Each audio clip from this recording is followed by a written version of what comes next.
Baik Bapak Ibu yang dirahmati Allah, karena ini kan tadinya jadwal dari Pak Agung, cuman dia tadi info ke Assalamualaikum. saya. Waalaikumsalam ya Pak Tetang, siap ya? Baik. Ini Pak Oke nih. Ya, saya moderator aja. Tadi saya udah bilang ke Pak Agung nggak bisa harus full. Jadi nanti Pak Tetang yang isi ya, Pak Tetang ya. Mangga aja Baik. dilanjut Pak. Nanti Pak Tetang aja. Saya nggak bisa ini. Tapi nggak apa-apa, kita ngobrol aja ya. Jadi Ya. gini, Ini Bapak baru Ibu. datang dari kebun kehujanan. Ya udahlah, kita diskusi saja karena tadi juga saya dadakan info dari Pak Agung. Pak Agung nggak bisa karena sakit. Maka saya coba bantu isi ya biar tidak kosong jadwalnya. Jadi yang hari ini sesuai temanya adalah yang Pak Agung sampaikan itu adalah menjadi karyawan Allah. Nah, cuman mungkin selama ini menjadi karyawan Allah itu kan identik dengan harus misalnya berjihad, harus misalnya mengaji dan lain. Sebenarnya tidak Bapak Ibu, tidak demikian juga. Jadi intinya itu adalah menjadi karyawan Allah itu adalah poin utamanya adalah fokus di dalam menjalani hidup supaya kita selalu fokusnya mewujudkan keinginan Allah. Nah, tinggal sekarang Bapak Ibu sendiri silahkan direnungkan.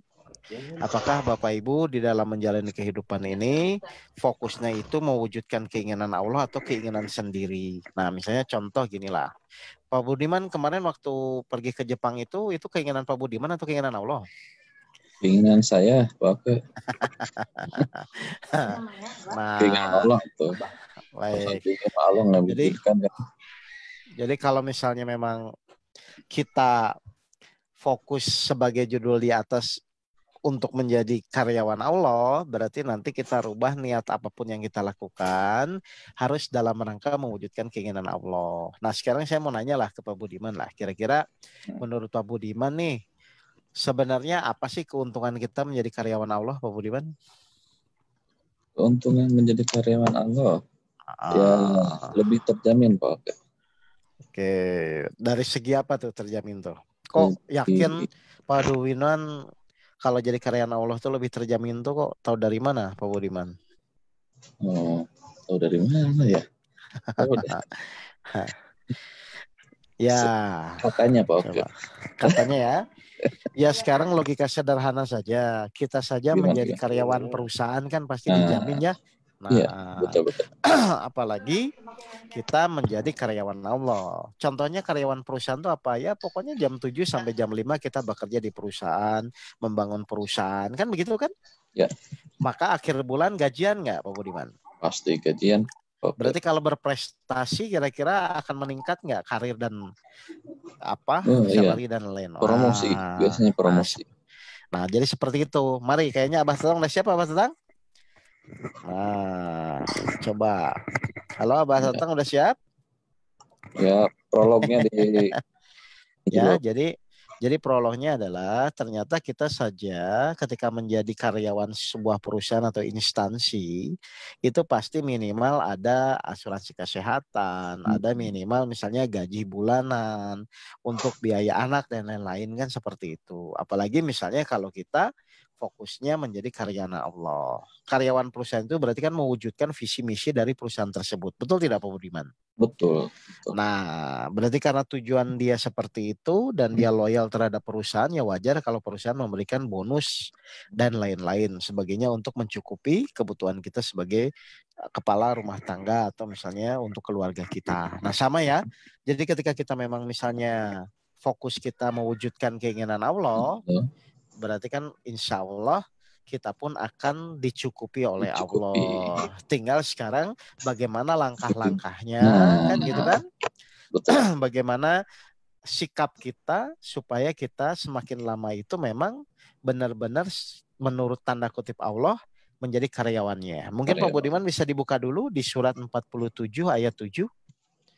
Bagaimana kita bisa menjadi karyawan Allah? Sebentar Pak. Baru buka Pak.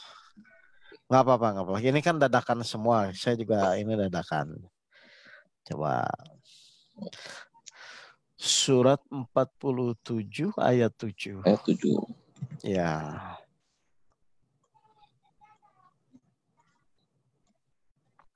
Nah, sebentar. Oh, silakan Pak. Baik, jadi Allah berfirman di sini ya, salah satunya adalah hai orang-orang mukmin, jika kamu menolong agama Allah, niscaya Dia akan menolongmu dan meneguhkan kedudukanmu. Jadi Allah memerintahkan kepada kita, ayo tolong agama saya. Meskipun sebenarnya Allah tidak butuh ditolong ya oleh kita ya. Iya.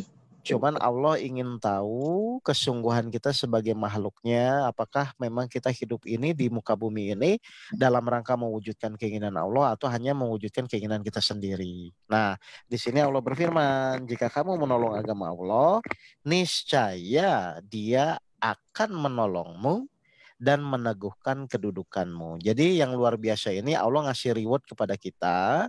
Pokoknya kalau Bapak Ibu hidup itu dalam rangka, misalnya anggaplah mewujudkan keinginan Allah apa? Allah ingin agama Islam ini tersampaikan. Bapak Ibu misalnya tanda kutip menyampaikan ajaran atau misalnya menyampaikan sharing pengalaman yang sudah dijalani selama ini di ridho Allah. Oh, ternyata dengan saya belajar sabar itu ternyata luar biasa.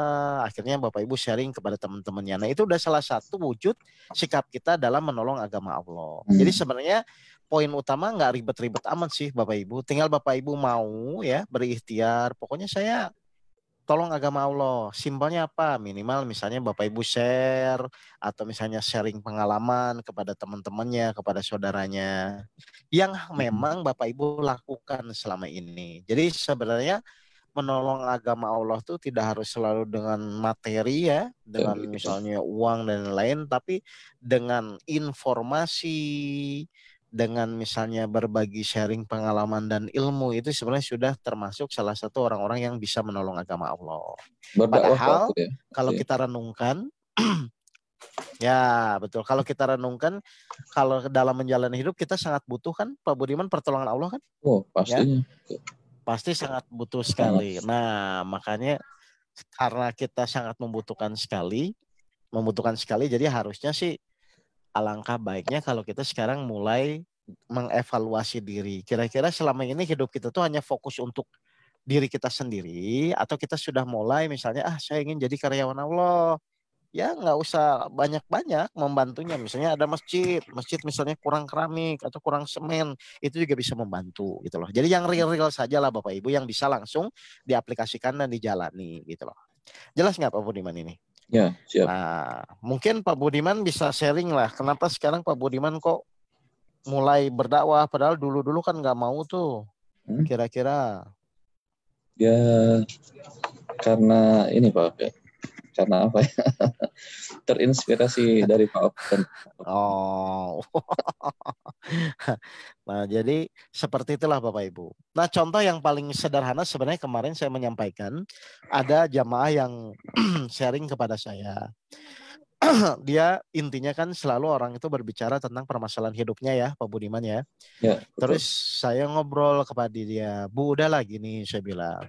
Daripada Ibu banyak ilmu ngaji ke sana ke sini, saya bilang, sudah sekarang Ibu fokus satu ilmu saja, tapi itu bisa dijalani, saya bilang. Karena buat apa kita belajar ilmu, tapi kalau misalnya nanti malah memusingkan Ibu sendiri.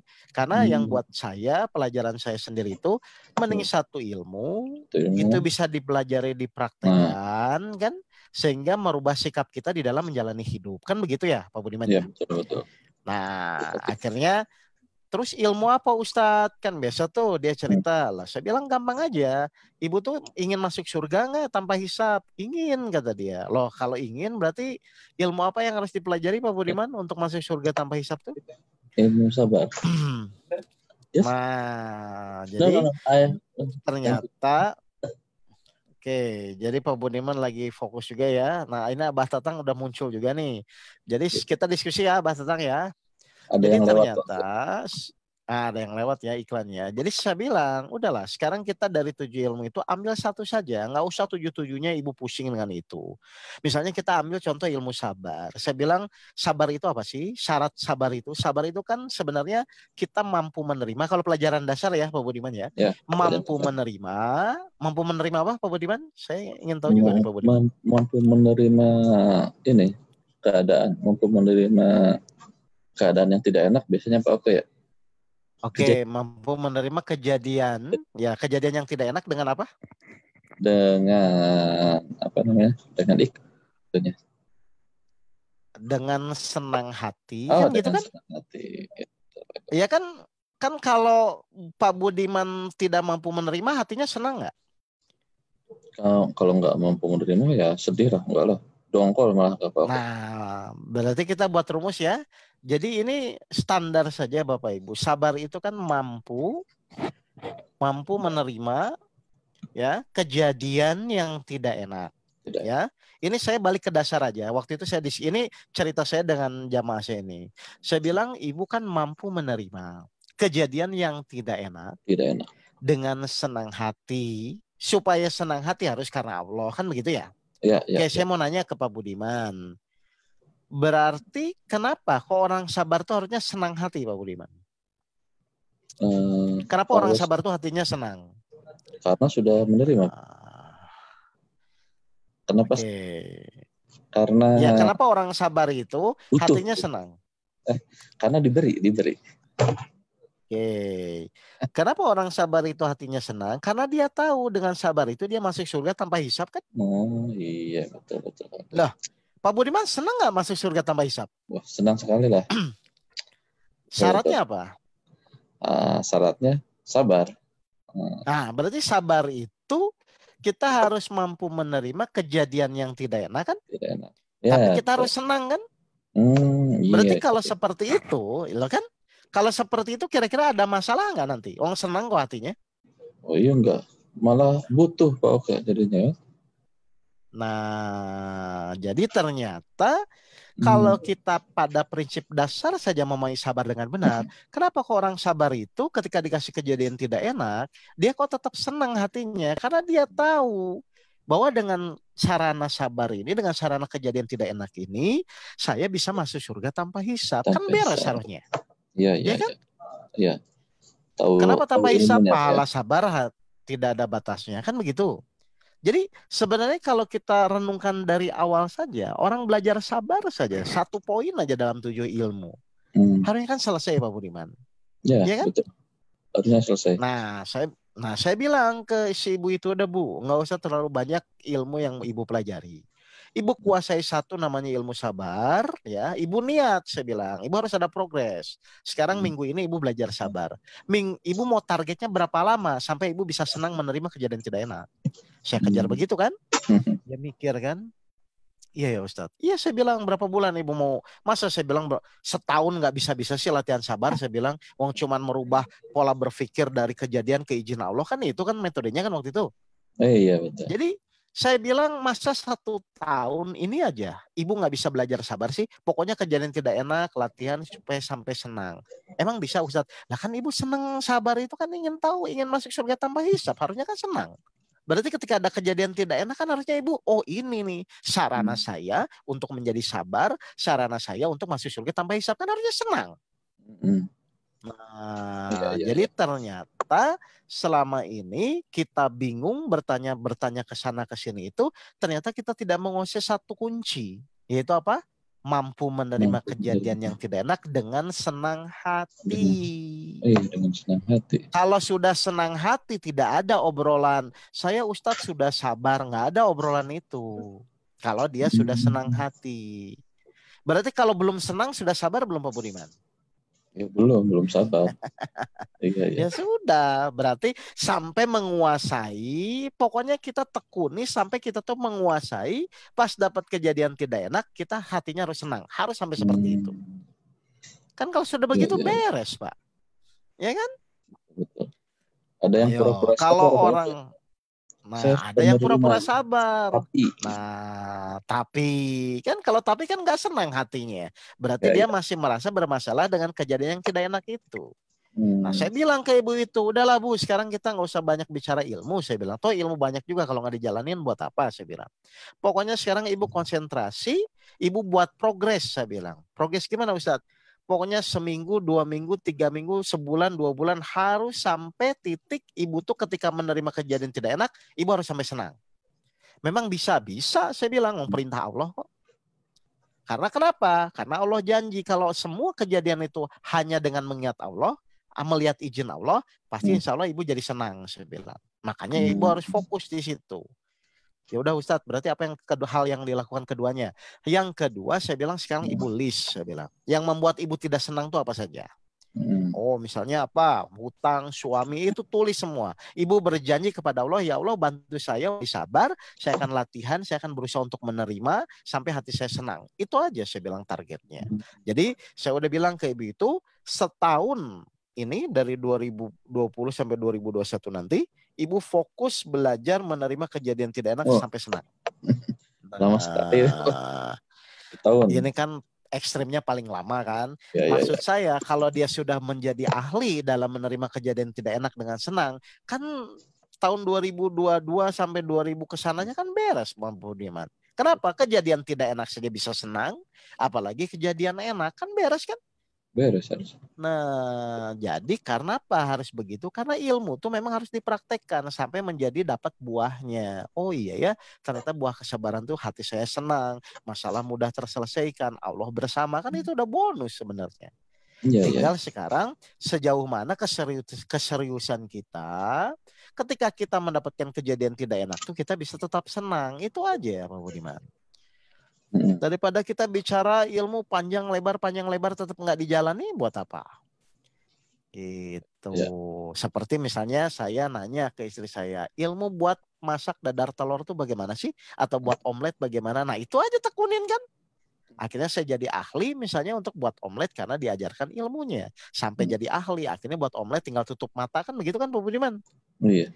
Sama, sekarang saya diajari misalnya oleh Pak Guru ilmu sabar itu apa, sampai pada titik senang itu bagaimana. Oh latihan, praktek. Sudah, masa setahun nggak bisa sih jadi sabar Pak Budiman? Dan ini jelas-jelas rewardnya masuk surga tanpa hisap kan? Betul. Nah, Pak Budiman aja belajar 3G, 4G berapa tahun itu? Waduh, 10 tahun nggak kelar-kelar. Tapi dijamin nggak masuk surga tanpa hisap? Wah, belum dijamin ini.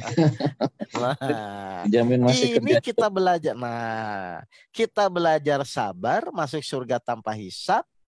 Allah sudah jamin, masa susah kita belajarnya? Iya, padahal satu pelajaran itu aja Pak ya. Ya satu pelajaran aja, tapi benar-benar dikuasai. Jadi nggak usah banyak-banyak gitu loh. Kalau banyak-banyak nanti Bapak Ibu pusing sendiri. Iya. Akhirnya Bapak Ibu nggak fokus. Pokoknya sekarang latih diri Bapak Ibu bagaimana secepatnya Bapak Ibu supaya senang menerima kejadian tidak enak. Nah, cara yang paling mudah banyak kemarin diajarkan. Ada misalnya ditempel siap menerima kejadian. Ada yang ditempel misalnya pokoknya kalau ada kejadian izin Allah. Ada yang dipaksa mulut kita ngomong alhamdulillah. Silahkan metodenya apapun. Tapi hasil akhir harus menjadi senang menerima kejadian yang tidak enak. Begitu aja. Insya Allah dengan begitu pun insya Allah secara tidak sadar kita akan menjadi karyawan Allah. Begitu teorinya. Nah, nggak sulit sebenarnya teorinya tuh Pak. Loh, memang nggak sulit dan nggak usah sulit-sulit. Nanti kalau teori sulit-sulit orang bingung lagi setelah kajian. Ini saya fokuskan cuma satu poin. Kita belajar sekarang bagaimana menerima kejadian tidak enak itu sampai titik senang. Bisa ngelatihan. Kayak dulu lah, misalnya saya tuh kan nggak suka makan pare itu Pak Budiman. Dulu kan karena pahit ya. Akhirnya dipaksa.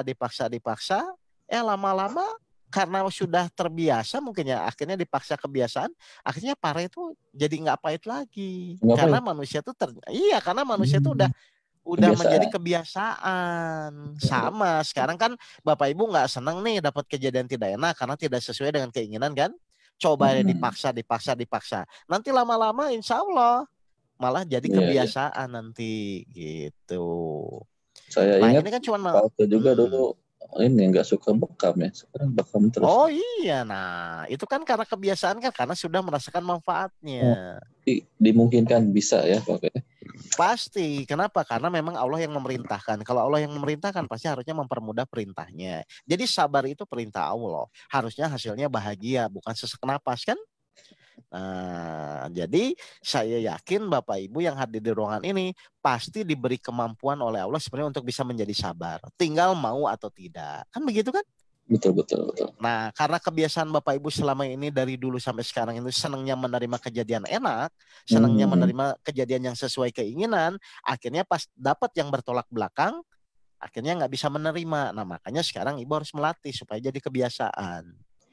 Ya, ya. Coba, ada nggak kita punya cita-cita, kebiasaan kamu apa? Kebiasaan saya sabar. Pernah nggak ada orang ngomong gitu, Pak Budiman? Belum ada. Paling sepeda, tidur Ya. siang, itu kan tahajud. Tapi pernah nggak ada yang bertanya, kebiasaan kamu apa sih, hobi kamu apa? Hobi saya sabar. Ada nggak yang kayak gitu? Nah, belum ada, Pak. Nah, jadi marilah Bapak Ibu.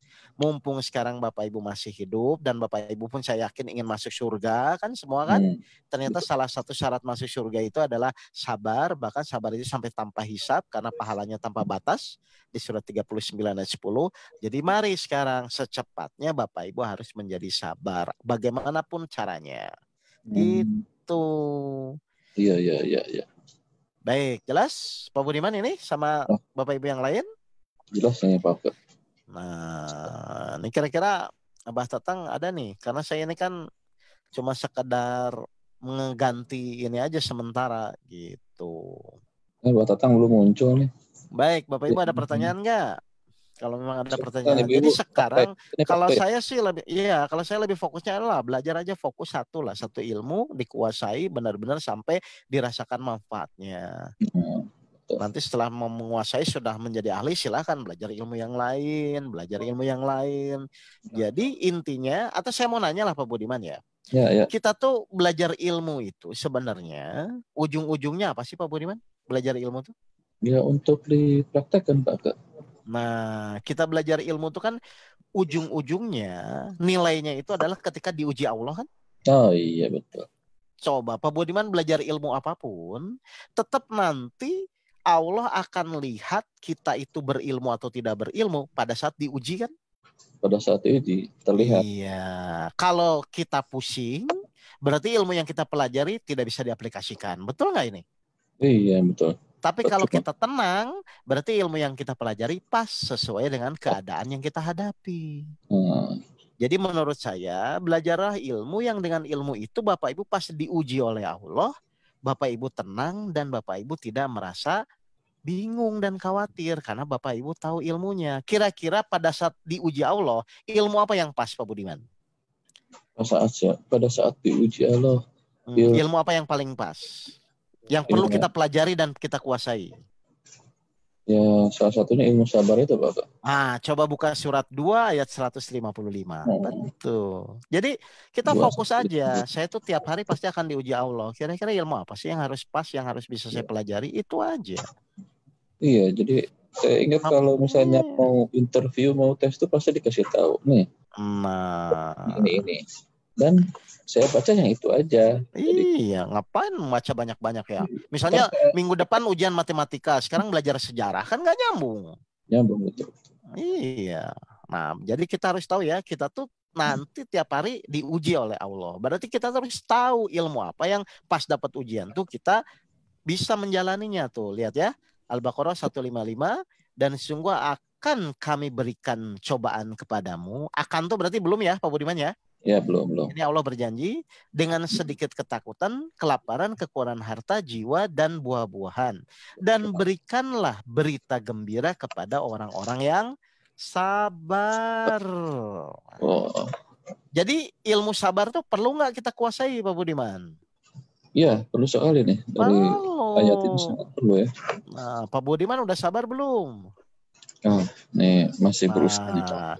Jadi wajar kalau kita belum menguasai ilmu sabar, akhirnya pas menjalani ujian hidup kita kacau, galau dan lain-lain, itu wajar karena memang belum menguasai. Masih bingung ya. Masih bingung, kayak kita misalnya, saya baru belajar mobil di lapangan, tiba-tiba disuruh nyetir langsung ke Jakarta, pasti gemeteran karena saya belum menguasai gitu. Iya. Sama sekarang Bapak Ibu menghadapi hidup, padahal di sini tuh di ayat ini Allah bilang, kami akan berikan cobaan kepadamu. Berarti Allah pasti akan menguji, ya kan, sungguh malah ya, bersungguh-sungguh. Berarti kita harus menguasai kan ilmu sabar. Kenapa? Karena dengan ilmu sabar ini kita akan tanda kutip mudah-mudahan bisa mengatasi ketakutan, kelaparan, kekurangan harta. Berarti kan kita harus menguasai itu.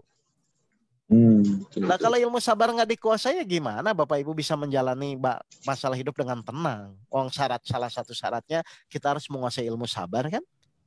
Itu maksudnya Bapak Ibu. Makanya kita fokus dulu ya, satu ilmu supaya Bapak Ibu tuh setelah menguasai silahkan pindah ke yang lain. Tapi pindahnya itu karena sudah enak, sudah menguasainya udah enak gitu loh. Jadi tidak misalnya terkatung-katung atau misalnya harus pusing lagi gitu. Jadi Allah tuh sebenarnya udah ngasih bocoran nih. Kalau kamu ingin menghadapi ujian dengan tenang, kuasai ilmu sabar gitu. Jelas Pak Budiman ini? Nah, ya sudah kalau begitu intinya adalah sekarang tinggal Bapak Ibu belajar bagaimana pas dapat kejadian tidak enak itu Bapak Ibu minimal bisa senang. Kan begitu kan? Kalau sudah senang insya Allah berarti tidak ada masalah harusnya. Meskipun masalah ada tapi tidak akan merasa masalah. Karena Bapak Ibu tahu oh ini kan untuk jadi sabar. Sabar pahalanya tanpa batas, masih surga tanpa hisap. Ya seneng dong, ya sudah. Berarti masalah itu pasti enak dijalaninya. Dan merasa mungkin sepertinya tidak ada masalah. Jadi dari satu ilmu saja sebenarnya beres Pak Budiman. Begitu Bapak dan Ibu sekalian. Betul. Ini baru satu ilmu nih. Nah udah satu ilmu aja kuasai. Wong kita aja gagal terus ya. Satu aja masih gagal. Udah minta yang lain. Nah, buyar ya. Nah, ya, gimana? Silakan Bapak Ibu ada pertanyaan. Kalau tidak ya cukup sekian dulu lah. Nggak usah lama-lama. Tapi intinya adalah silakan Bapak Ibu kuasailah ilmu sabar. Ternyata sabar itu harus memang sampai titik senang menerima. Gitu. Dan orang-orang yang sabar itu pasti senang karena dia tahu bonusnya sampai apa Pak Budiman? Bonusnya ini pahala tanpa batas. Ya, sudah gitu. Ini kalau yang teman-teman hijrah saya dulu ketemu ini, wah dikejar Pak Ke. Oh, betul. Banyak teman-teman kita yang hijrah, para pencari Tuhan. Iya, nggak apa-apa. Memang kan hidayahnya masing-masing. Silakan. Bapak Ibu ada pertanyaan nggak? Kalau tidak ada ya sudah. Saya cuma ingin menyampaikan ilmu itu aja, gitu loh. Ya? Ini kapan lagi Bapak-bapak, Ibu-ibu nih, Bapak Oke bersedia untuk hadir dalam kajian pada siang hari ini? Jarang-jarang loh. Oke ya. Ya sudah. Ini mungkin kalau ya. mau bertanya mungkin sungkan Pak kan tadi. Iya, karena saya kan bahasnya cuma satu ilmu aja memang. Jadi biar tanyanya ke situ aja. Iya, betul. Jadi gitu ya Bapak Ibu ya. Jadi marilah sekarang Bapak Ibu kan saya yakin ilmu banyak, kajian banyak. Tapi menurut saya ilmu yang bermanfaat itu adalah ketika diuji Allah dengan ilmu yang kita pelajari. Kita bisa tetap bahagia di dalam menjalani kehidupan. Karena yang membedakan orang beriman tidak beriman saat diuji oleh Allah. Kalau orang beriman pasti uji ya tenang-tenang saja dia. Karena dia sudah menguasai ilmunya. Kalau kurang beriman atau orang yang dusta itu dia pasti pusing dan bingung. Nah coba buktikan kepada Allah. Benar nggak kita tuh beriman? Kalau kita beriman ya diuji ya tenang saja. Kenapa kok? Saya mau nanya ke Pak Budiman. Kenapa orang beriman itu ketika diuji itu dia tenang-tenang saja Pak Budiman? Dia ketika diuji tenang-tenang saja ya karena sudah tahu ilmunya kan. Nah karena dia yakin kan gitu kan, dia yakin kepada Allah bahwa ujian itu sesuai dengan kemampuannya dan setiap ujian itu pasti akan ada jalan keluarnya dan dia yakin bahwa dia akan pasti ditolong Allah. Betul. Makanya dia harus menguasai ilmu sabar. Sabar itu kan paling gampang dengan menguasai harus dari iman. Kalau pakai logika kan pasti tidak mungkin gitu loh. Seperti itu Bapak dan Ibu ya. Jadi mari Bapak Ibu kita luruskan niat kita, belajarlah satu ilmu yang dengan ilmu itu Bapak Ibu bisa menguasai permasalahan kehidupan. Apalagi misalnya di dalam menjalani ujian-ujian hidup selama ini. Kan ujung-ujungnya kita belajar ilmu kan terlihat dari pas diuji kan Pak Budiman? Oh iya, pastinya. Iya kan? Kita belajar ilmu apapun nanti pas diuji itu akan kelihatan. Nah, apakah memang benar-benar Bapak Ibu sesuai dengan ilmu yang dipelajari itu atau hanya sekedar tahu tapi tidak dipraktekkan? Ya seperti sekolah dulu lah. Nah, sekolah. Buktinya sekarang yang dipakai ilmu apa? Paling bahasa Indonesia sama matematika aja kan? Iya. Padahal kita belajar dulu PKK dan lain-lain kan. Tapi kan nggak teraplikasikan, ya nggak apa-apa lah. Tapi intinya sekarang kita belajar fokus ya. Oke. Baik, Bapak Ibu yang dirahmati Allah, kalau memang tidak ada pertanyaan lagi, mungkin itu saja ya dari saya ya, supaya Bapak Ibu. Ya, Pak Tatang silakan Pak Tatang sebagai pengganti Pak Agung. Iya. Silakan Pak. Ya. Masih mood. Yang belum sampai dari Bogor sinyalnya Pak. Oh gitu. Oke. Ya udah kalau gitu Bapak Ibu, kalau tidak ada pertanyaan mungkin itu dulu lah, karena memang saya juga ini mendadak info dari Pak Agung. Assalamualaikum Pak Ibu Trihartati. Waalaikumsalam. Berarti saya jawab waalaikumsalam. Berarti udah saya jawab kan? Ya. Baik, kalau tidak ada pertanyaan ya, jadi saya harap Bapak Ibu fokus saja pada ilmu yang bisa dijalani dan dipraktekkan. Belajar itu memang penting, menuntut ilmu itu penting, tapi lebih penting lagi adalah ilmu yang dipelajari itu bisa dipraktekkan saat di dalam menghadapi ujian hidup. Supaya apa? Ada perubahan akhlak, ada perubahan sikap Bapak Ibu ketika Bapak Ibu misalnya diuji oleh Allah. Karena kalau Bapak Ibu mengaku beriman pasti akan diuji kan, Pak Budiman? Oh iya. Nah, sekarang saya mau nanya, berarti kalau orang beriman itu senangnya diuji atau tidak diuji, Pak Budiman? Senangnya diuji. Kenapa senangnya diuji? Buat membuktikan. Betul. Nah, coba apa pertanyaannya? Putri itu apa? Ini Bu Trihartati mau tanya Pak Ustadz. Bila kita diberi ujian lalu tidak selesai, tapi tapinya ya udah langsung diskusi aja Bu kalau mau Bu, coba. Anwar Bu Tri. Silakan, gak usah malu-malu. Ini kita ngaji santai aja, ngaji siang. Silakan, gimana Bu? Assalamualaikum Pak Oke. Ya, waalaikumsalam. Gimana Bu maksudnya Bu? Ya Pak Ustadz. Ini dulu saya pertama kali juga ketemunya sama Pak Ustadz Oke. Di Prudensial, lalu kejar ke pengajian yang di Cawang, yang di gitu. Makanya diajakin lagi sama Pak Oke, suruh ke Pak Guru. Iya. Gimana Bu? Waktu itu ada ujian, bagi saya udah selesai. Lalu ada dikasih lagi ujian gitu. Selama belajar di Pak Guru kan apa ya? Kadang-kadang saya mau jalanin tapi masih ragu gitu. Iya. Disuruh pakai tulisan yang ditempel di dinding gitu, siap menerima. Saya mau nempel tuh takutnya saya dikasih ujian lagi. Oh gitu. Ya, terus berarti biarpun tidak ditempel, nyatanya saya dikasih ujian. Iya. Atau saya mau nanya dulu ke Ibu tuh senang diuji atau nggak senang diuji sih Bu? Kan dasarnya dari situ biasanya. Ya, senang diuji karena dengan sabar itu. Bukan, berarti kalau senang diuji nggak ada masalah dong Bu, harusnya senang kok. Iya kan udah senang nih, udah siap terus? Menerima. Maksudnya udah berusaha sabar menerima ujian itu. Saya udah santai aja ngejalanin hidup gitu. Nanti ada lagi ujian yang bikin saya kesabaran. Lah katanya senang. Diuji. Iya, katanya Ibu senang diuji. Loh, kalau Ibu senang diuji berarti kan ditunggu-tunggu kan, Bu? Iya. Lah, terus masalahnya di mana? Tapi selesai, misalnya anak nih ya, anak saya nasehatin jangan terlalu banyak main game. Ini main game. Nanti saya sampai kesel gitu kadang-kadang. Ya udah deh, bodo amat. Penting saya udah udah nasehatin dia untuk masa depan kamu, ibadah kamu jangan sampai nggak jalanin sholat 5 waktu, saya bilang gitu. Iya betul. Tapi nggak berubah.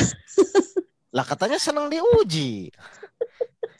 Tadi kadang-kadang saya gini, ini saya mesti gimana ya? Udah orang nasehatin, tapi dia belum mau berubah juga. Udah nasehatin dia masih ini. Kadang-kadang kalau nggak sabaran saya suka tarik dia, yuk bangun sholat gitu. Makanya gara-gara malam minggu main game jadi begadang ini, jadi nggak sholat subuh, saya bilang gitu.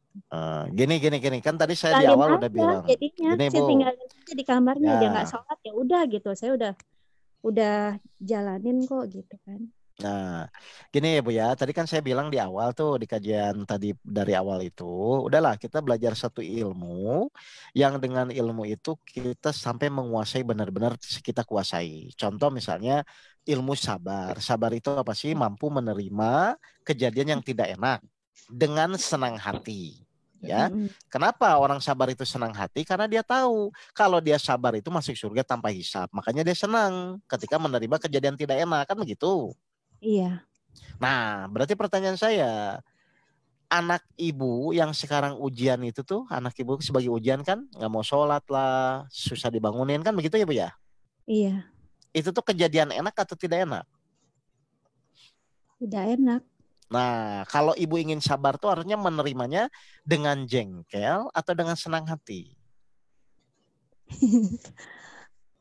Harusnya dengan senang hati ya Pak Ustadz. Nah, makanya ibu udah fokus aja latihan di situ. Bagaimana caranya supaya anak ini meskipun tidak sesuai dengan yang kita inginkan, sebagai masalah buat saya, tapi saya harus bisa sampai senang hati nerimanya. Dan itu memang harus latihan. Kalau ibu nanti sudah pada titik jadi senang, meskipun anak tidak sesuai, masalah nggak anaknya jadinya nantinya? Harusnya bukan masalah ya. Ya bukan masalah, karena itu sebagai sarana ibu untuk latihan kan? Iya. Nah biasanya kalau sudah ibu hatinya tidak merasa bermasalah, hatinya menjadi senang tuh biasanya anaknya dirubah sama Allah gitu. Akhirnya jadi baik, ujian lulus gitu Bu. Tapi kalau ibu sampai titiknya belum senang, jangan harap ibu selesai ujiannya. Pasti sama anak aja terus muter-muter gitu. Biasanya begitu Bu. Makanya saya bilang, ibu harus latihan. Masa ibu nggak capek bertahun-tahun begitu terus sikapnya? Iya, saya kalau udah ngerasa capek, udah kamu dinasehatin nggak? Apalagi sekarang kan pembelajaran jarak jauh, dia ada di rumah terus, jadi kelihatan saya disuruh makan sah gitu, nggak pas jamnya gitu. Jadinya saya kalau udah kesel gitu, ya udah saya sholat aja deh, saya ngadunya sama Allah aja sampai nangis gitu. Iya, tapi hatinya kan tetap nggak bisa nerima kan, kesel ya. Iya. Nah, makanya diputar-putar terus seperti itu. Makanya sekarang ibu latih. Pokoknya ibu ngasih pilihannya.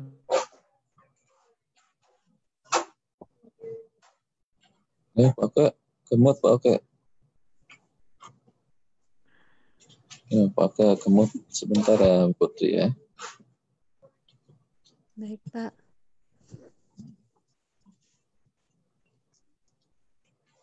Ya, biasalah Bu, kalau ibu-ibu mah cobanya di anak biasanya mah.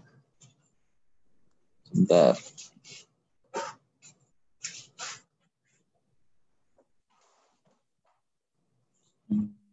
Kendala sinyal biasanya. Sebentar. Masalahnya kelihatan terus Pak di muka saya, jadinya dia ada di rumah, saya ada di rumah, jadinya bikin kesel gitu. Betul. Ya, Pak lagi. Silakan. Nah, jadi sekarang target ibu ya, ibu fokus saja bagaimana membuat situasi. Kan anak seperti itu juga ibu tetap nggak bisa rubah kan Bu? Ya nggak bisa. Nah, karena ibu ingin ditolong Allah, berarti ibu fokusnya, pokoknya ibu tetap bagaimana bisa menghormati kejadian yang Allah izinkan. Ibu latihan sampai pada titik senang. Kalau titik senang, insya Allah anaknya berubah nanti sama Allah.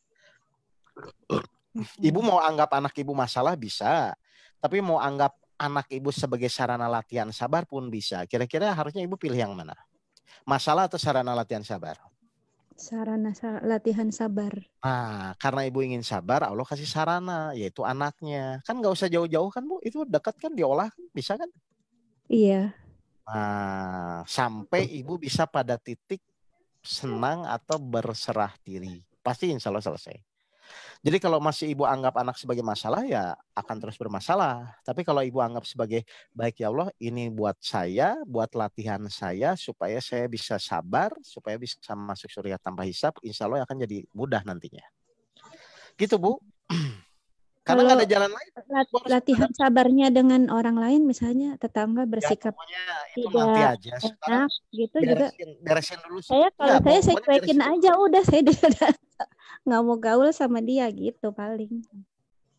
Ya berarti kan ibu tetap sebenarnya menghindari kan? Ya menghindari. Iya. Ya kalau menghindari berarti sudah lulus, soalnya diterima atau tidak kalau menghindari? Berarti tidak diterima ya, Tat. Nah, makanya akan diulang-ulang. Makanya nanti biasanya akan diulang-ulang. Nah, itu. Ya, Bu. Iya. Jadi kalau saya tidak ada cara lain, memang harus latihan. Lakukan aja terus-menerus. Kayak dulu saya waktu 2008 itu kan dikejar-kejar debt collector. Akhirnya menghindar juga tetap datang lagi. Akhirnya saya hadapi. Dimaki-maki saya hadapi. Akhirnya lama-lama aja hilang sendiri. Karena saya udah lulus dari ujian debt collector. Kan gitu, Bu, sebenarnya. Jadi selama kita menghindar permasalahan itu, jangan harap akan selesai. Malah akan terus menjadi-jadi. Gitu. Jelas ya, Bu Tri ya? Iya, Ustadz. Makasih banyak nih, saya fokus coba. Aja lah. Oke, kalau gitu. Pak Budiman? Kasih target, Bu Tri. Target, mau berapa bulan, Ibu? Anak target ya? Ya iya dong, biar jelas, biar jangan kelamaan, Bu. Mau berapa bulan? Ibu benar-benar nanti kalau anak nakal pun Ibu tetap bisa menerima. Kuasai gitu loh. Saya coba dulu ya, sebulan ya. Nah, jangan kelamaan, sebulan udah kelamaan tuh. Masa nggak menguasai terus? Ya? Iya. Iya, seminggu. Gitu ya, Bu ya. Nanti update ya kalau benar-benar Ibu ngelakukan, insya Allah beres. Minggu depan.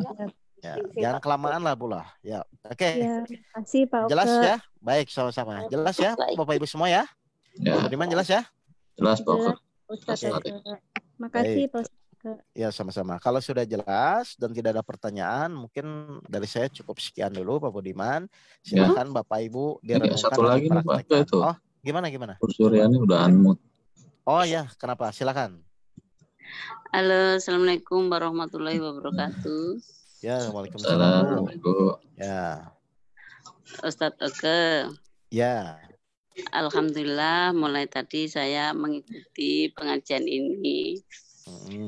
Terus mengenai sabar itu kan mampu menerima kejadian apapun dengan ikhlas atau senang hati. Ya, betul. Alhamdulillah. Yang saya jalani, saya pribadi Ustadz. Kalau ada kejadian itu begitu ada kejadian dar gitu, belum bisa. Tapi nanti kalau udah ikhlas mampu menerima kayak gitu, bisa gitu loh. Berapa menit, berapa detik gitu. Maunya aku begitu ada kejadian, aku tuh harus bisa menerima gitu dengan senang. Tapi belum. Nunggu beberapa menit apa istighfar dulu. Astagfirullahaladzim, berita kali apa berapa kali gitu baru aku sadar gitu. Nah, gimana? Pertanyaannya supaya Ibu bisa langsung bisa menerima ya Bu ya. Kan begitu ya. Gitu. Gini aja Bu sebenarnya. Ibu tuh kan kaget menerima tuh karena Ibu nggak persiapan kan? Makanya Ibu kaget kan? Benar nggak? Iya. Karena nggak nyangka mau ada kejadian. Betul. Makanya kan Ibu kaget tuh kan karena Ibu tidak siap kan? Iya. Berarti kalau saya balik, kalau Ibu siap tuh kaget nggak nantinya?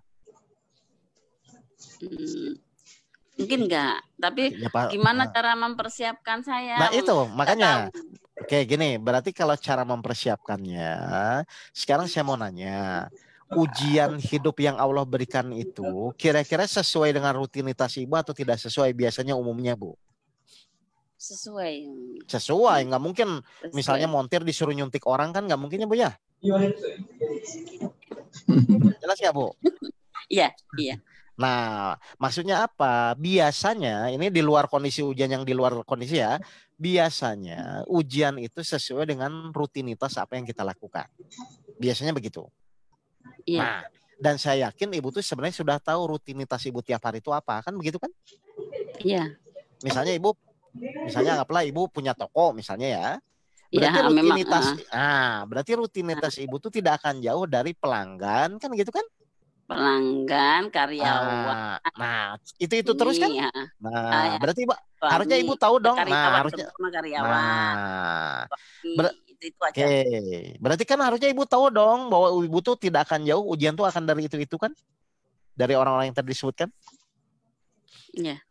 Nah, pertanyaan saya berarti, ibu buat list aja misalnya 5 biji, 5 kasus. Berarti calon ujian saya tuh nanti biar saya nggak kaget tuh misalnya dari karyawan, dari suami, ya kan? Dari pelanggan, dari anak, dan dari misalnya supplier, kan gitu aja kan? Iya. Nah udah cukup, ibu kuasai 5 itu. Berarti nanti kalau ada kejadian dengan 5 kejadian ini, saya paksa diri saya harus siap. Kan begitu aja harusnya. Paham nggak Bu maksudnya? Iya. Nah tapi sudah. Untuk amalan, maksud aku supaya saya siap menghadapi 5 ini, amalannya apa? Terus harus ditulis aja. Ditulis di meja ibu kerja. Di depan meja. Nah, ditulis di print di depan meja. Jadi ibu tuh di pikiran ibu udah ingat, oh kalau ini buat ujian saya. Meskipun nanti mungkin kadang-kadang di luar itu ya, tapi itu kan kadang-kadang. Ini maksudnya yang tiap hari aja ibu fokuskan gitu. Iya. Insya Allah kalau ibu sudah menguasai itu, selesai ibu. Yang masalah itu aja kan? Iya. Nah udah. Iya, yo. Mudah nggak harusnya kira-kira? Yo, saya simpelkan. Nah, udah gitu coba Bu. Mau berapa bulan Ibu targetnya Bu? Ya, langsung belajar aja Ustaz. Nah, saya kan langsung tenang, langsung sehat. Berarti secepatnya ya. Secepatnya ya, sebulan lah. Masa sebulan nggak bisa sih? Seminggu lah. Paling, seminggu. Apalagi seminggu. Berarti minggu depan udah ahihi berarti ya. Kan semangat. Semangat niat. Oke, jelas ya Ibu ya. Jadi gitu aja lah, prakteknya yang simpel-simpel aja Bu. Pokoknya dijalani. Gitu. Tulis langsung. Baik ya Bu ya. Baik. Iya. Terima kasih banget Ustaz. Ya, sama-sama. Oke, silakan Pak Budiman. Kalau sudah tidak ada, kalau tidak ada cukup sekian dulu ya. Sekian dari saya, terima kasih. Mohon maaf kalau ada kata-kata tadi saya yang menyinggung Bapak Ibu, tapi prinsipnya mari secepatnya ilmu apapun itu akan bermanfaat kalau kita praktekkan. Dengan apa? Dengan kejadian hidup sehari-hari yang kita hadapi. Ya, oke, terima kasih dari saya. Assalamualaikum warahmatullahi wabarakatuh. Nah, Waalaikumsalam warahmatullahi wabarakatuh. Ya sudah, mari kita tutup ya. Kita tutup saja dengan membaca surat Al-Fatihah, yang mana fadilahnya kita mohonkan kepada orang-orang yang kita tuju. Langsung sekali saja ya. A'udzubillahi minasyaitonirrajim. Bismillahirrahmanirrahim. Ya Allah yang Maha Pengasih lagi Maha Penyayang, hamba mengucapkan surat Al-Fatihah. Mohon ya Allah fadilahnya disampaikan kepada junjungan kami Nabi besar Muhammad sallallahu alaihi wasallam beserta keluarganya, dan kepada para rasul, para nabi, para sahabat Rasulullah beserta keluarganya, kepada syaikhul ini para aulia, para waliullah, para syuhada beserta keluarganya, kepada seluruh aparat-aparat Allah, seluruh malaikat-malaikat Allah, dan kepada guru kami Bapak Anton Basuki bin Pawir beserta keluarganya, kepada kedua orang tua kami, kepada kedua mertua kami, dan kepada seluruh ahli kubur keluarga kami dan ahli kubur jamaah ridha Allah, seluruh jamaah ridha Allah bagi yang hidup maupun sudah meninggal dunia, dan khususnya kepada keluarga kami, anak-anak kami dan suami atau istri kami. Dan ya Allah berikanlah kami kebahagiaan di dunia maupun kebahagiaan di akhirat. Al-Fatihah. Bismillahirrahmanirrahim. Alhamdulillah. Ar-Rahmanir-Rahim. Maliki yaumiddin. Iyyaka na'budu wa iyyaka nasta'in. Ihdinas siratal mustaqim. Shiratal ladzina an'amta 'alaihim ghairil maghdubi 'alaihim waladdallin. Baik Bapak Ibu, terima kasih atas perhatiannya dan cukup sekian dari saya. Wabillahi taufiq wal hidayah. Assalamualaikum warahmatullahi wabarakatuh. Silakan Pak Budiman, room ditutup. Terima kasih. Assalamualaikum.